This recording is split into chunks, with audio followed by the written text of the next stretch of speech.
Matthew 14, 22 through 33. We won't be before you long, I know it. It's very simple passage, easy. It says, and straightway Jesus constrained his disciples to get into a ship and to go before him unto the other side, while he sent the multitudes away. And when he had sent the multitudes away, he went up into a mountain apart to pray. It's good to get away, y'all. Every once in a while, you got to get apart because you got to pray. It says, and when the evening was come, he was there alone. But the ship was now in the midst of the sea, tossed with waves, for the wind was contrary. I want you to highlight the word contrary. It says, and in the fourth watch of the night, Jesus went unto them walking on the sea. And when the disciples saw him walking on the sea, they were troubled, saying, it is a spirit. And they cried out for fear. Verse number 27 said, but straightway Jesus spake unto them, saying, be of good what? Be of good cheer. It is I. Be not afraid. And Peter answered him and said, Lord, if it be thou, bid me come unto thee on the water. And he said, come. And Peter was come down out of the ship. He walked on the water to go to Jesus. It's easy title, just 3 words. I want you to write this down. Dealing with discomfort. Dealing with discomfort. So me and Lex, we've had the privilege, our family, we've had the privilege and the ability to travel, over the course of our marriage. And if you follow us on Facebook or Instagram, then you see all our pictures. We like to get away from home, and we like to go all of these different places. And we enjoy the opportunity sometimes to just be alone with each other, because sometimes you got to get away from them kids. And you just, whatever they do at the house while you gone, you just let them have whatever they're, just give you your peace for a couple of days. But you got to get away. And so the thing is, Lex I'm a cold weather person. So I want to take trips to cold places. But Lex don't like the cold weather like that. So she want to go to the tropical places, And I'm okay with that because I like the rain. And so I don't mind that it's going to rain 4 times a day when you're supposed to be on vacation, because I like that tropical weather. And we've had the opportunity. And so when you go on trips, everybody knows that this is where you take your pictures, right? And you try your best to get the best view that you can when you out there. And so you got to work hard. So you're trying to get this view, this one picture. And so the last time we got ready to travel, the crazy thing is I had played basketball with David probably a day or 2 before. And I hadn't played ball in a while. So I was already sore, and I had done something where I had like a little tinge or something in my knee. It's a little tweak right there in that little part of my knee. And I tweaked it while we were playing. And so fast forward back, or go back to the trip, I was going on the trip, and all I could think about was I wanted to get this picture. Coop, can you put that picture up there for me, please? I wanted to get this one picture. And this is at the resort that we were staying at, y'all. And it was beautiful. It was tropical. There was nobody at the place. It was in the side of the mountain. And everybody wants to get to this picture, right? Everybody wants to take this picture. Now, cool, put up the next picture. Because in order for me to get to this picture, I had to deal with this right here.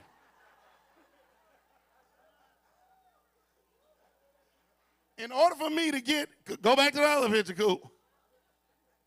In order for me to get to that picture, I had to go through, can you put that back up, cool? I had to go through this to get to that picture. I think some of y'all can already see where I'm going with this, right? The access at this resort, there was no elevator on the whole ride. It wasn't none of them moving little places that you do when you go to the airport. It wasn't none of that. So in order for me to get the view, that beautiful view that everybody wants to get when they go on vacation, I had to go climb them stairs, y'all. And my knee was sore. And I told Lex, because, Lex walked real fast. And so I had to let her know before we got there, Hey, I just want you to know, my knee is hurting a little bit, so I may not be able to do it the way you want me to do it. But in order to get that picture, I had to deal with the discomfort that was in my knee, y'all. See, some of us want the picture, but none of us want to go through what we need to go through to get there to take the picture. Am I talking to anybody? The picture is beautiful, and you can turn me down if I'm too high, but the picture is beautiful. But put those stairs back up there. But some of us, to get to what God has called us to, we've got to go through that right there. And some of us don't want to deal with the discomfort that we will face when we're trying to get up those stairs. So you know what we do? We settle. And we don't go after everything that God called us to. We stay down there at the bottom and we deal with what we can deal with from there. But God is calling us to higher heights. Look at somebody and say, you got to deal with the discomfort. See, some of us will be fine with me just taking the picture. Well, just send the picture when you get to the top of the stairs, because it ain't worth it enough for me to go up the stairs, or I'll go another way. There wasn't another way to get to the top of the hill to get that picture, and I wasn't willing to settle for Lex taking the picture for me, so I had to decide that I was going to deal with the discomfort that was in my knee so that I could get to where I needed to get. Some of y'all been trying so hard to avoid some of the things that you know you need to deal with, and you need to look at that enemy and say, I'm going to deal with this discomfort because the picture that I want to get is worth it. Look at somebody and say it's worth it. What God has called you to is worth dealing with the discomfort in your life for a temporary period of time, y'all. I feel like I'm talking harder than I got to, and I'm almost finished, but I need you to understand that there's some things and some discomfort. Why you had to say I won't, Chardonnay? I believe you said I won't done. I believe you. Lord, I bind that spirit in the name of Jesus over here on this side. I believe you said it too. But y'all, we got to get to this place where it's worth dealing with discomfort to get to what God has called us to. And we got to deal with some stuff. See, and some of us, we don't want to deal with the discomfort, and it might hurt. It might be painful. You might have to lose something.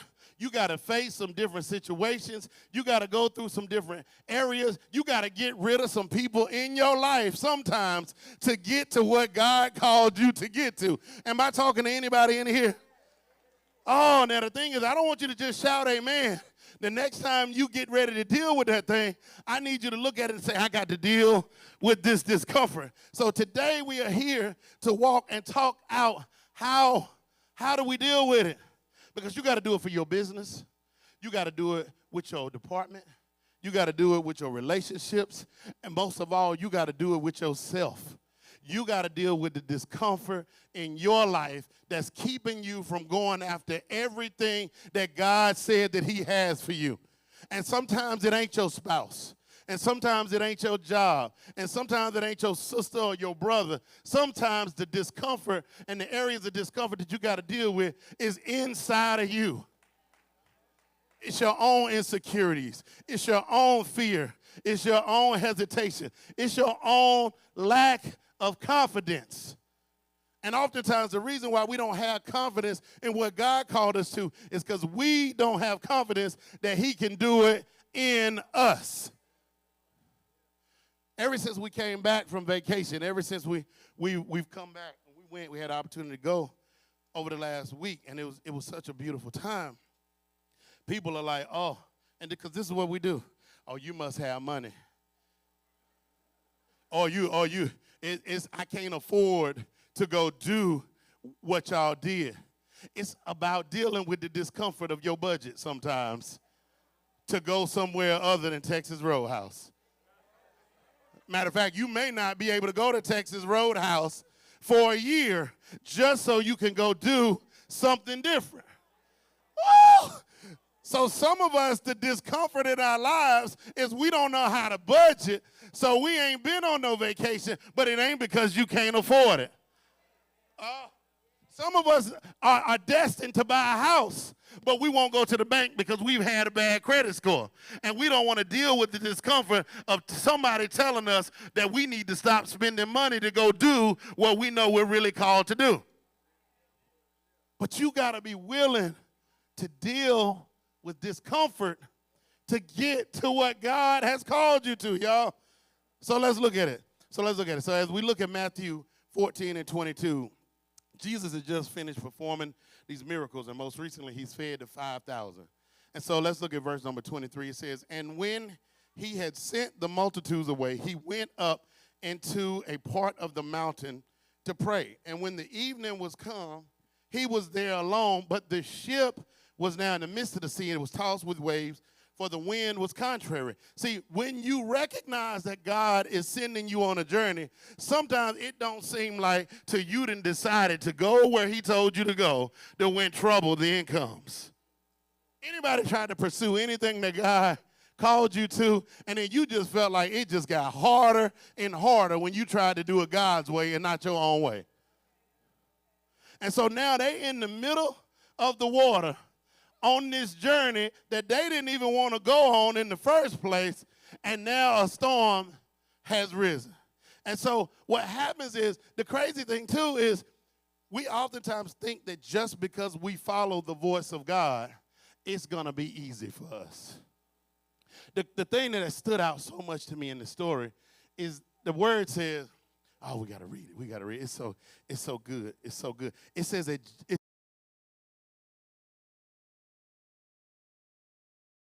them to get in the ship and go before him to the other side. So the word constrained in the Greek means compelled, it means insisted, or it means that he forced them to leave.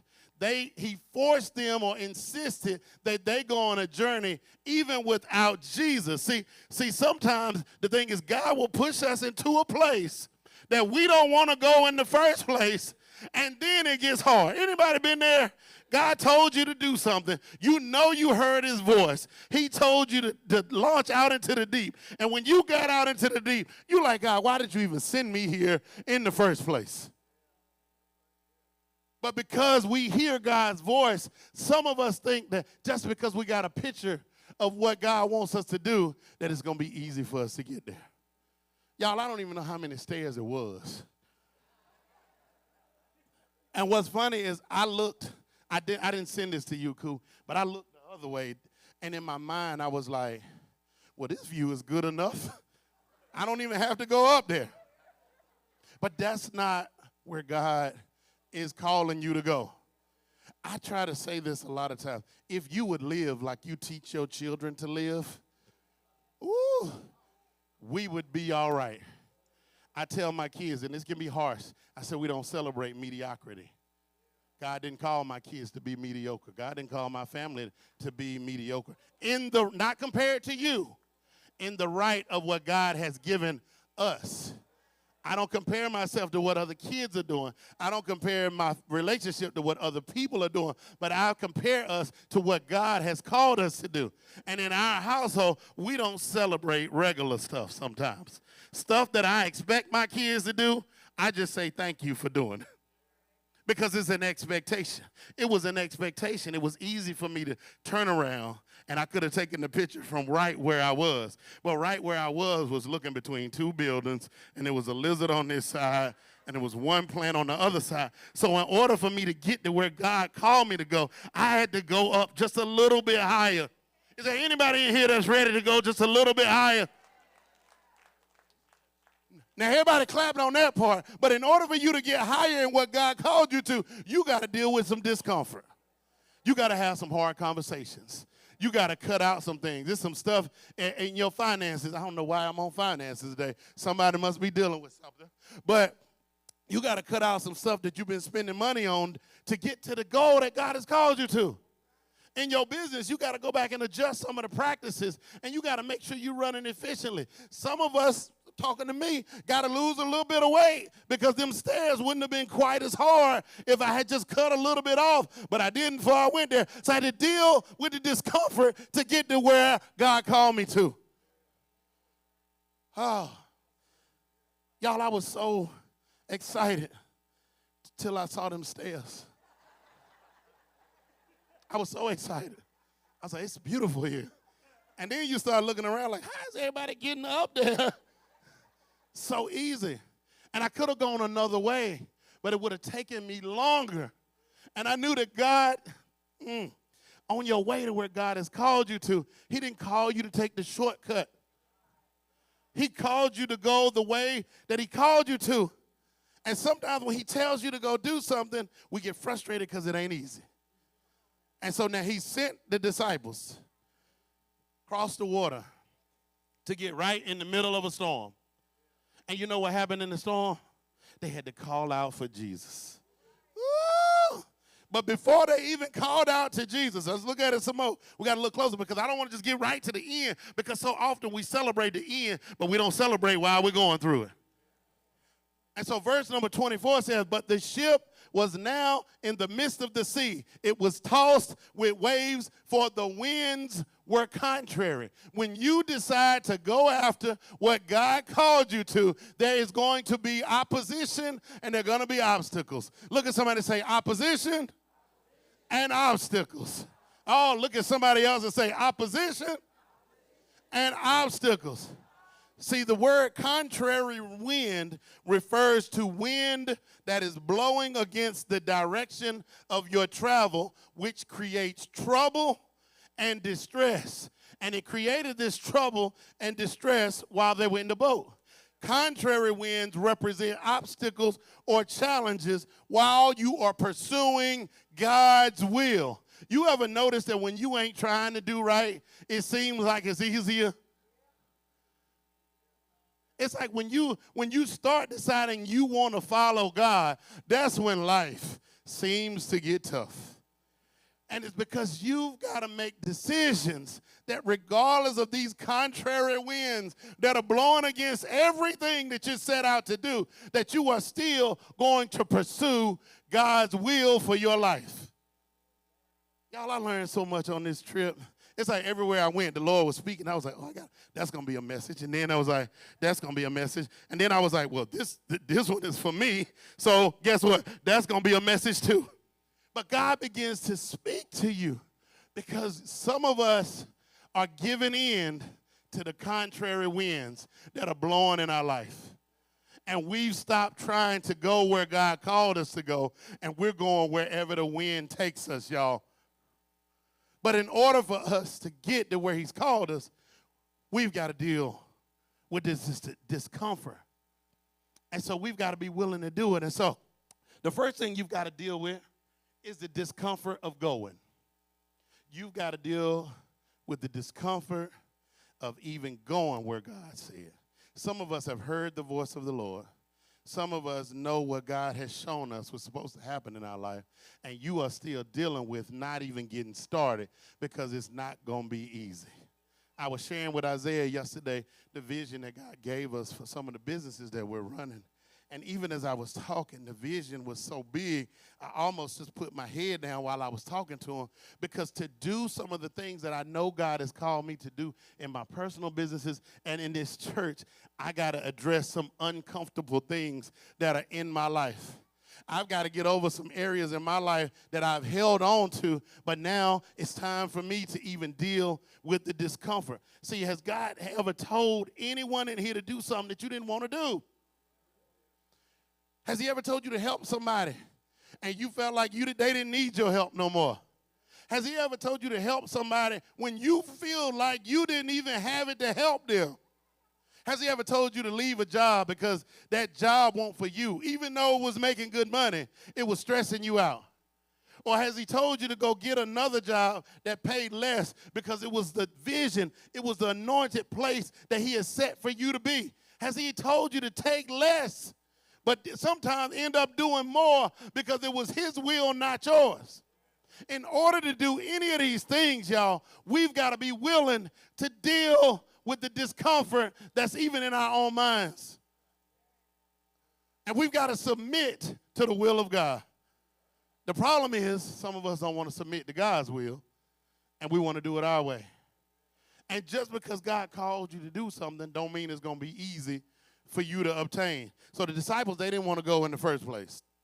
So what is discomfort? I keep throwing it out there. Discomfort means to make uncomfortable or uneasy. And dealing with discomfort means learning how to face and manage things that make you feel uneasy, frustrated, or nervous in pursuit of God's will for your life. We've got to be willing to deal with things that are not easy. I was talking to Elder Sharm this morning, and Elder Sharm said, hey, we got to have a meeting here pretty soon because there's some things that we've got to deal with that are somewhat uneasy. But in order for us to get where God has called us, there's some structure and order that we've got to put in place, even right here in the ministry. And so we've got to deal with the discomfort of having some tough conversations so that we can pursue what God has called us to. And it's not about pretending that things don't bother you.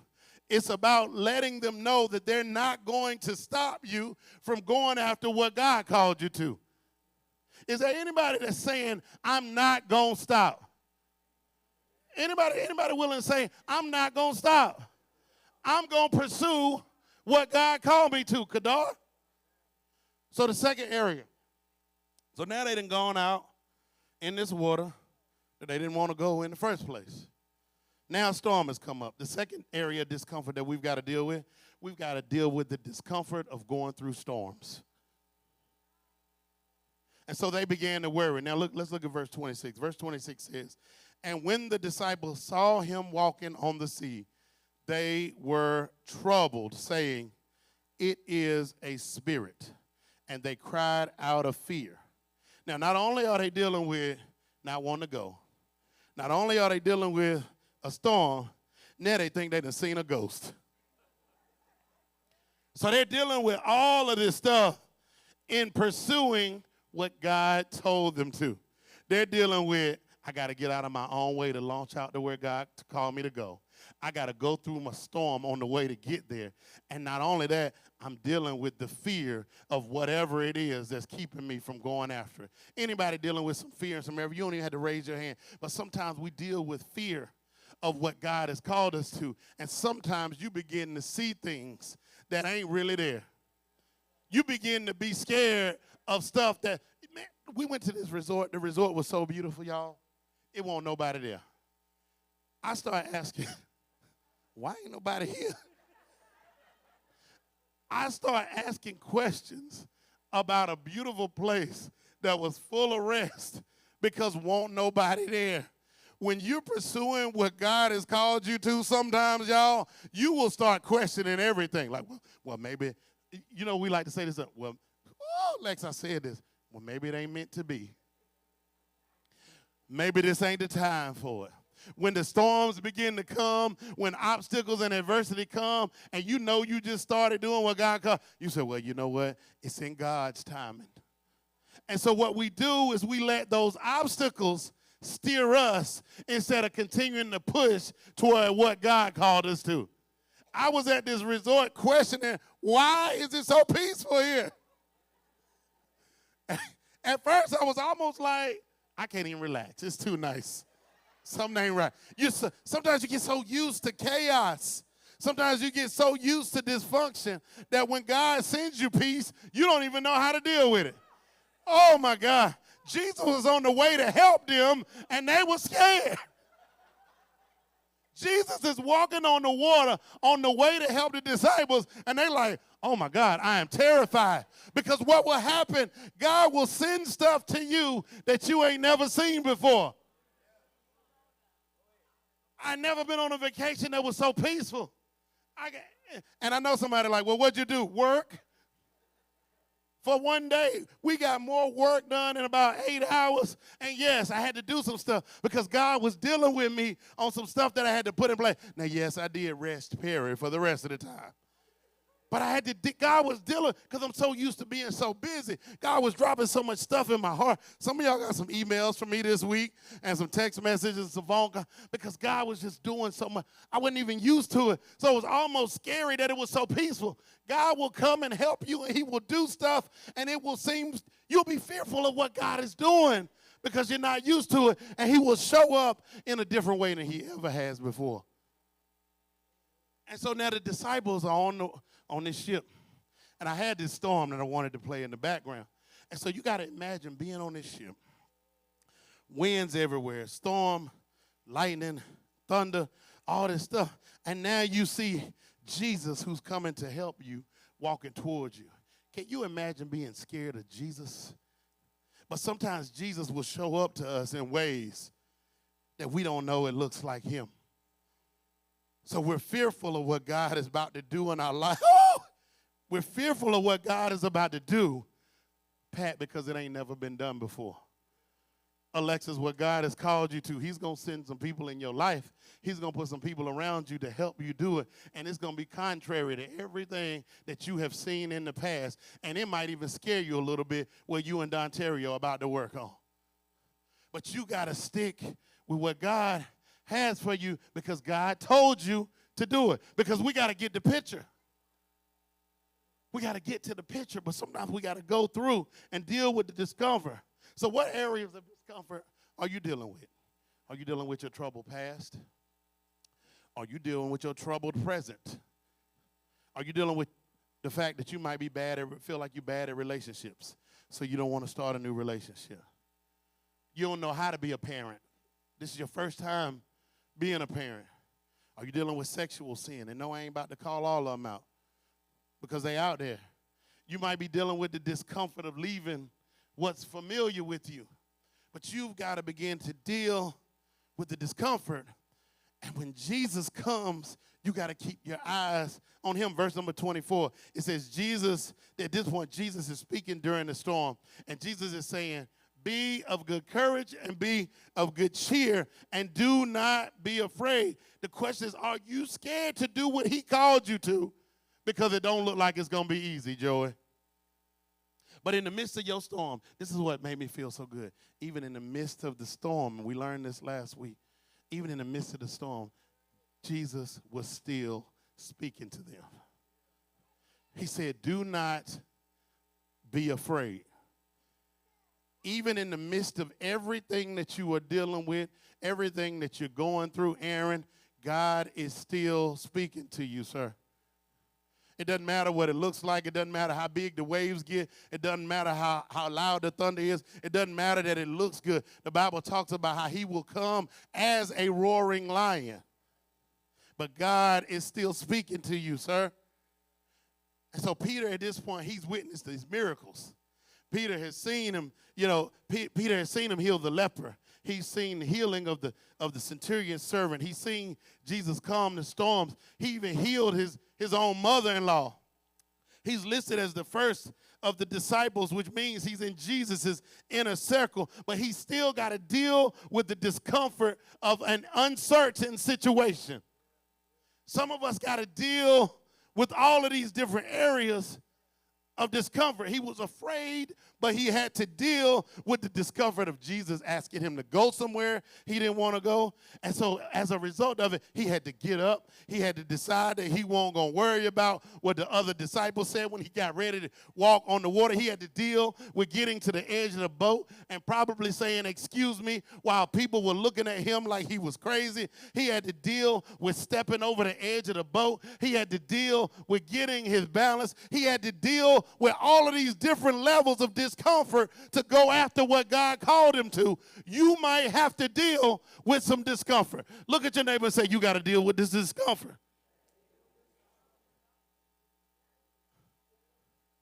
He had to decide that he was going to leave this boat. Some of y'all got to decide you.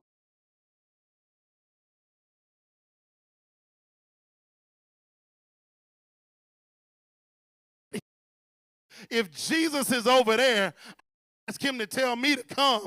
And when he tells me, guess what you got to do? You got to decide to follow God's voice. You know how many thoughts were in Peter's mind at this time? I ain't never seen nobody step out in the water. This is the first time I even seen Jesus walk on the water. I'm dealing with the storm. The waves are tossing the boat. The wind is blowing. I can't see that clear, but I'm going to follow the voice of God. Anybody willing to follow God's voice? So how did he do it? Verse number 25, it says, in the fourth watch, of the night, Jesus went into them walking on the sea. And when the disciples saw him walking on the sea, they were troubled, saying, "It is a spirit," and they cried out for fear. Point number one, you got to remember what you saw. The scripture says they saw Jesus. So you've got to remember what you saw. Not just what you felt like, but you got to remember what he showed you. Jesus showed himself to them on the water. Some of us sometimes need to see it. You got to remember man, I ain't even mean to go back, but we put Thrive up at the beginning of the year. And you wrote all this beautiful stuff down. And you wrote down the vision of what you said God told you was going to happen this year. And you went, and some of y'all told me about some of the visions you had and some of the dreams that God said and some of the areas of opportunity he was going to give you. And you said, I saw my business being successful and my marriage being successful. And I saw me buying a house this year. And you wrote all of this stuff down. When you get into those difficult situations, you got to deal with discomfort and you got to remember what you saw. Every once in a while throughout the course of the year, you need to go back and look at what you wrote down. It says that they saw Jesus. And the thing is, when you see something new, it don't always look that good to you. It's why they were scared. They saw Jesus walking, and they were like, well, maybe it's a spirit, because we know we left Jesus back there. But God will meet you in places in pursuit of what he told you to do it will be so scary. But you got to remember what you saw.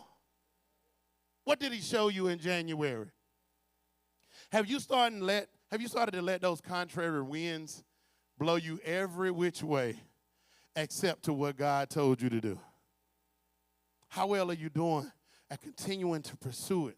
Some people are making some big strides this year. Some people are doing some big things, but some people are getting blown by the wind. But you got to remember what you saw and what will happen. God will reveal himself to you when you continue to pursue him. Sometimes it might look mysterious to other people. Can you imagine it be storming? You know, nowadays, y'all don't even like to go outside if it's lightning. Can you imagine me saying, this boat is about to go down?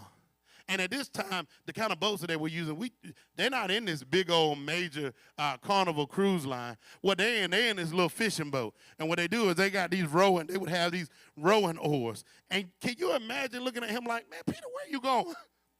Well, I saw Jesus. You saw Jesus where? Peter, well, I saw him over there.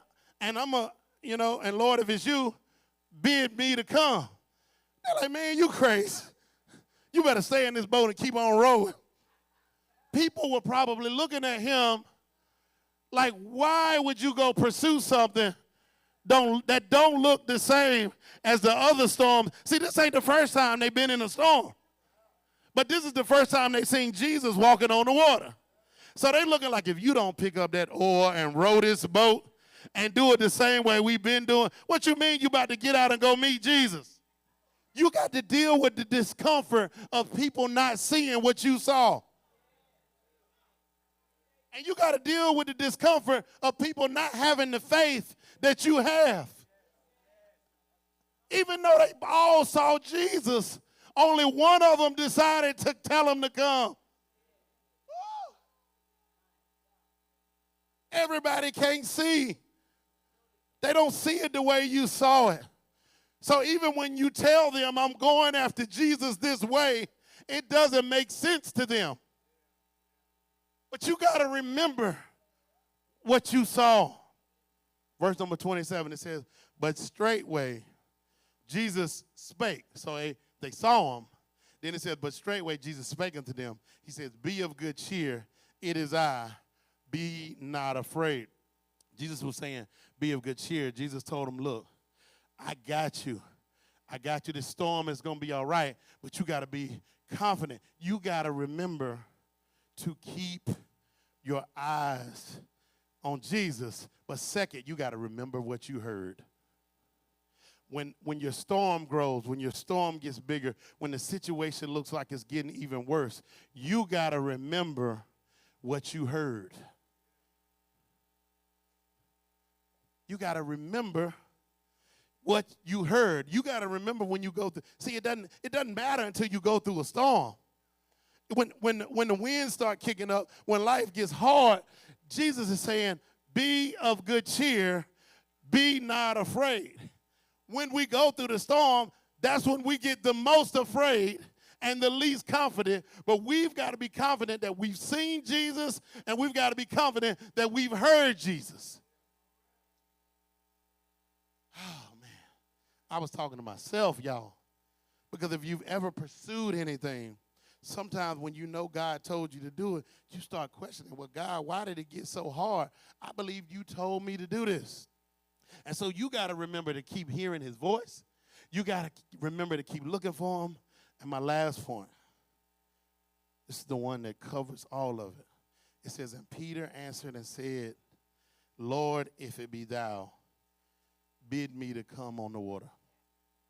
The last point, which is probably the most important, is you have to trust him. You have to trust him. See, the thing is, even if you don't make it all the way to take the picture, Cooper, if you can give me that picture back. Even if you don't make it all the way to take this picture, even if you don't make it all the way up to the top, dealing with the discomfort of my knee, every step, the picture would have been better than staying at the bottom. Every step, if it probably was 16 stairs. If I had just stayed at the bottom, I got one view. But even if I just made it to the 8th step, the 8th step would have been better than staying where I was. Peter might not have taken but a couple of steps on the water, but Peter was the only one that had a picture outside of the boat.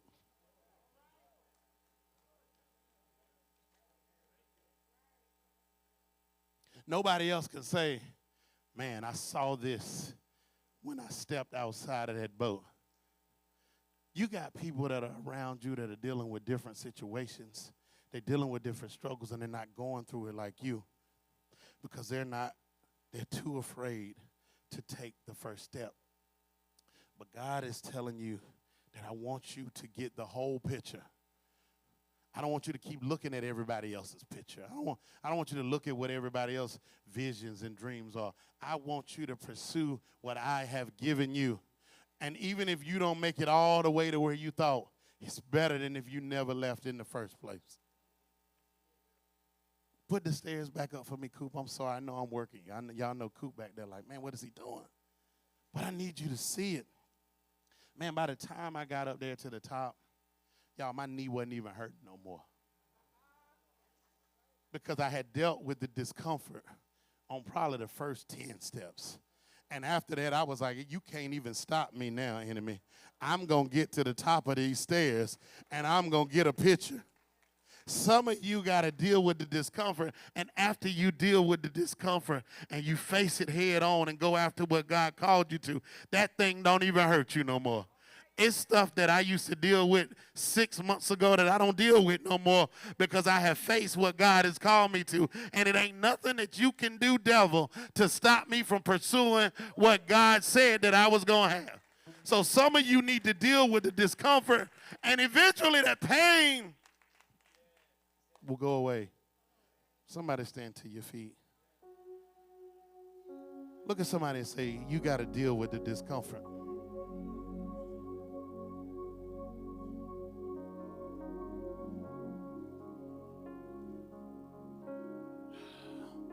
The crazy thing is that first step, I was a little leery. Man. But I knew where I wanted to get. And when God shows you where you're supposed to go in life, those first couple steps hurt. That may be a little bit uneasy.